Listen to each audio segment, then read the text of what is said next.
After they have eaten, they come and this Rama Lakshmana says, "Hey, Lucky." Rama calls Lakshmana Lucky.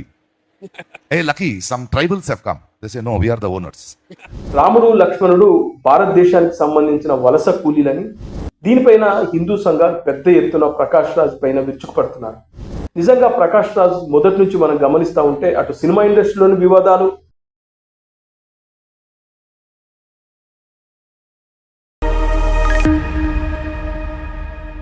Hello friends, నేను రాజుగారు. ప్రకాష్ రాజ్ అంటేనే controversy లేకుండా ప్రకాష్ రాజ్ జీవితమే లేదా అనే విధంగా తయారైపోయింది. ఎప్పుడు చూసినా కూడా సోషల్ మీడియాలో వివాదాస్పదమైన పోస్టులు పెట్టడం, అదేవిధంగా వివిధ వేదికలపైన కాంట్రవర్సీ కామెంట్లు చేయడం అనేది ప్రకాష్ రాజ్కు బాగా అలవాటైంది.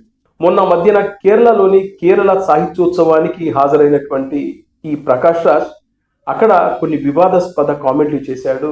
అవి రాముణ్ణి లక్ష్మణ్ని ఉద్దేశించి. రాముడు లక్ష్మణుడు భారతదేశానికి సంబంధించిన వలస కూలీలని దక్షిణ భారతదేశానికి వచ్చి అక్కడ ఓ పొలం యజమాని అనుమతి లేకుండా పండ్లు దొంగిలించి తిన్నారని, ఆ తర్వాత పెద్ద గొడవ జరిగిందని, అలాగే రావణుడు దక్షిణ భారతదేశానికి సంబంధించిన గిరిజనుడని, ఇద్దరి మధ్యన గొడవ జరిగిందని, ఆ గొడవ కాస్త 2000 GST బిల్లు దాకా వెళ్ళిందని, అది కాస్త ఒక యుద్ధంగా మారిందని చెప్పి ప్రకాష్ రాజ్ చేసిన కామెంట్స్, దానికి సంబంధించినటువంటి వీడియో సోషల్ మీడియాలో బాగా వైరల్ అవుతుంది. Those kids today they rewrote Ramayana in the play. Then suddenly Rama Lakshmana Sita came. So they are coming down to south and Lakshmana says, "Rama, what Lucky? No, there is one forest here."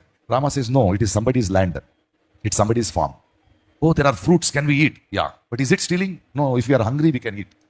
As they are eating, the Shurpanakha and Ravana ant come. And Shurpanakha is very angry. It says, "Anna, somebody is eating our fruits." And the Anna Ravana says, "No, they are hungry. Let them eat. We can talk to them later." After they have eaten, they come and this Rama Lakshmana says, "Hey, Lucky." Rama calls Lakshmana Lucky. "Hey, Lucky, some tribals have come." They say, "No, we are the owners. Please. Now, since you have eaten the fruit, you have to pay the price." Then what is the price? Then she calculates, Shurpanakha, and says $2,000 with GST. Oh. And they say, "No, we don't have money." Then Ravana says, "Give them some discount." "Okay, 20% discount." "No, we don't have." So in spite giving discount, if you don't have the money, then you are not tourists here. You have come in search of food. So what you do, since you have eaten the fruits, the seeds are there, no? Plant it, turn it into a tree and go.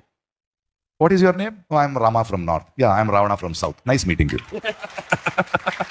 These children said politics. You guys want to come, don't force your Hindi. Learn Malayalam, no? Tulika politics పేరుతో కేరళలోని కేరళ సాహిత్యోత్సవంలో జరిగినటువంటి ఈ వ్యంగ్య కార్యక్రమంలో ప్రకాష్ రాజ్ చేసినటువంటి comments ఇది. దీనిపైన హిందూ సంఘాలు పెద్ద ఎత్తున ప్రకాష్ రాజ్ పైన విరుచుకుపడుతున్నారు. నిజంగా ప్రకాష్ రాజ్ మొదటి నుంచి మనం గమనిస్తూ ఉంటే అటు సినిమా ఇండస్ట్రీలోని వివాదాలు, ప్రకాష్ రాజ్ ఎప్పుడైతే మోడీ ప్రభుత్వాన్ని టార్గెట్ చేసుకుని మాట్లాడడం మొదలుపెట్టాడో అప్పటి నుంచి ఈ వివాదాలు ఎక్కువ అవుతున్నాయి. అదేవిధంగా ప్రకాష్ రాజ్ కూడా కావాలని కేంద్ర ప్రభుత్వాన్ని ప్రతిసారి టార్గెట్ చేసుకొని ఏవేవో పోస్టులు పెడుతున్నారు.